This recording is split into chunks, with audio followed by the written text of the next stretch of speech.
Hi there, this is Robert Agley, and I'm going to try to follow my own instructions using Photoshop Elements so you can see how to properly size your image. The first thing we want to do is to duplicate this file. So in Photoshop Elements, what we do is, of course, first open up the menu at the top, which is Photoshop Elements, and go to excuse me, File, and then Duplicate.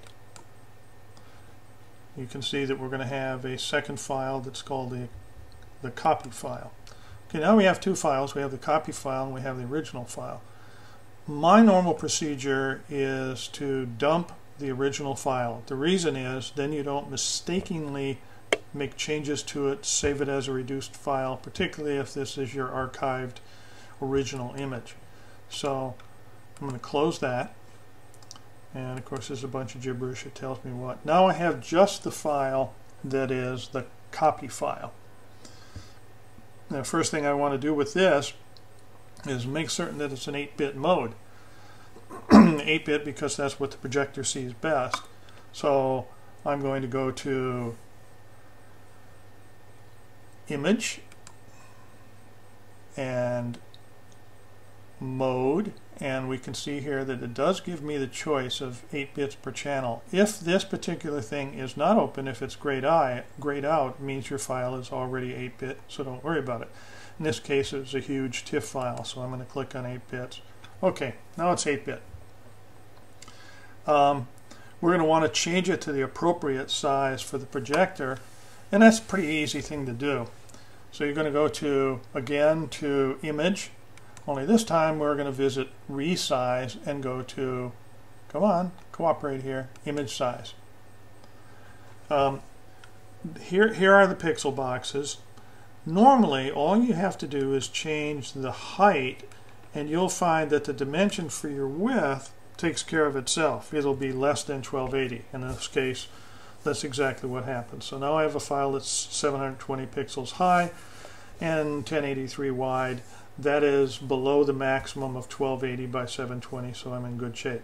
Some of you with Photoshop Elements may open this box and find that this is grayed out, you can't use it. Simply go down here where it says Resample Image and check this box and you'll be in good shape. Okay, now watch what happens when I hit OK.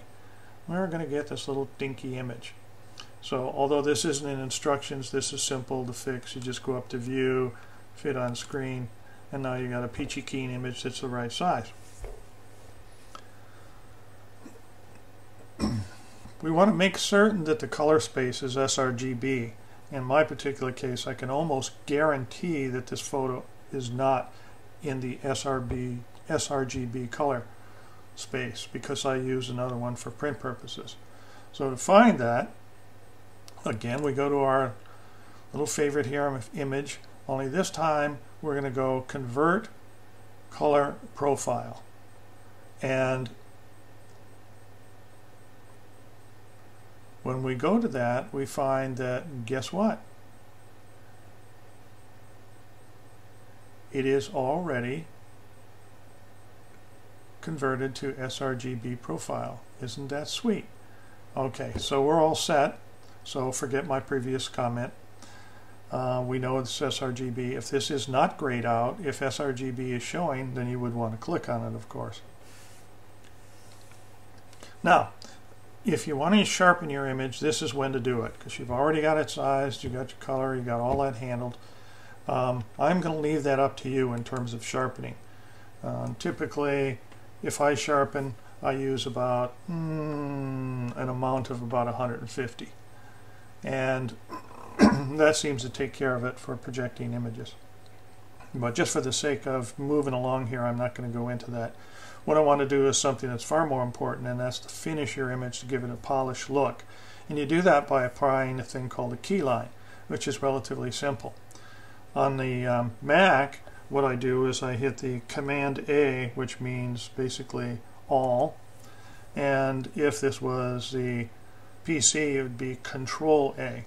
And what it does is gives you the marching ants around the image. So it's designated that whole image. And now I'm going to go into kind of a slick little area called Edit.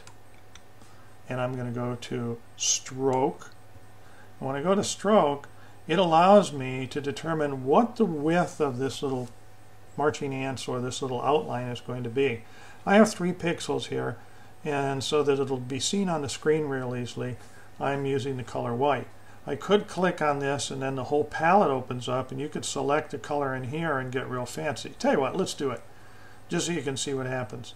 So using the color picker, I'm going to go up here, and now you can see I get this sort of weird looking orange color. And when I hit OK later on, this is going to be the color of my outside keyline. Now, under location, I always use inside. The reason for this is I don't want to change the dimensions of the image. We know it is 720 images high. If I use center or outside, it could be bigger. Incidentally, a little secret. Those won't work unless you have a canvas bigger than the image. So the only one that will work for you is the inside button. Anything else, center's going to give you half the information you have designated as width. Outside won't work at all. So it's much easier just to use inside. You're going to lose about 3 pixels of your image. Big deal. Let me show you what that looks like. There we go. You got a pink around the edge. And then you can hit Command D if you want, so you can see what it looks like. It doesn't look too bad. And of course, the last step is you want to save this.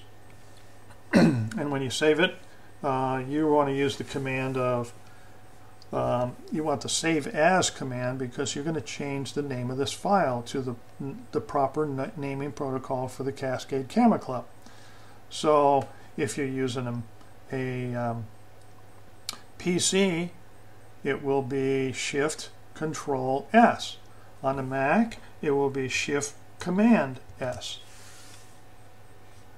And once I've done that, you can see this is all highlighted. It's got all kinds of peachy information here, which I'm going to get rid of. And I'm going to use the filing nomenclature. And the filing nomenclature starts with the year, then an underscore mark, and then the month, and we'll put October. That sounds good. And then we're going to put the name of the author of the image, or should I say creator. First name first, underscore, last name, and then the date. And now we've done Robert Agley, and now we're going to put in the title of the picture.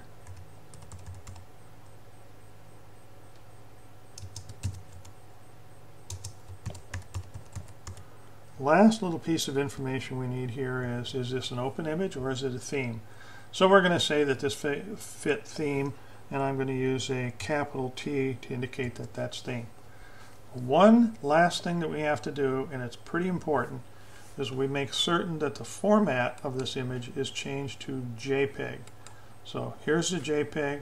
You can see here that it says it has an embedded color file of sRGB, which is cool. When I hit save, it's going to give me another little box, and it's going to say, do you want to save it at a compression ratio of 8? See how small the file is? Well, we want that file to be no bigger than 500 kilobytes. That'll make Mike much happier when you submit the image. So we can't use big files. So I just moved it up to 10. We're still in good shape. I moved it up to 10, and we got 348. I could probably even scooch this thing up as high as 11. Let's see what happens just for flash. Yeah, we're below 500 at 11. It only goes to 12. So we have a file that's below 500 kilobytes with very little compression, so we know this is going to project well. And I'm going to hit OK. And once I hit OK, we now have a file ready to submit to the digital competition online submission box. That's basically an email, and all you would do is attach this to the email. Hope that helps. See you at Camera Club meetings. Take care.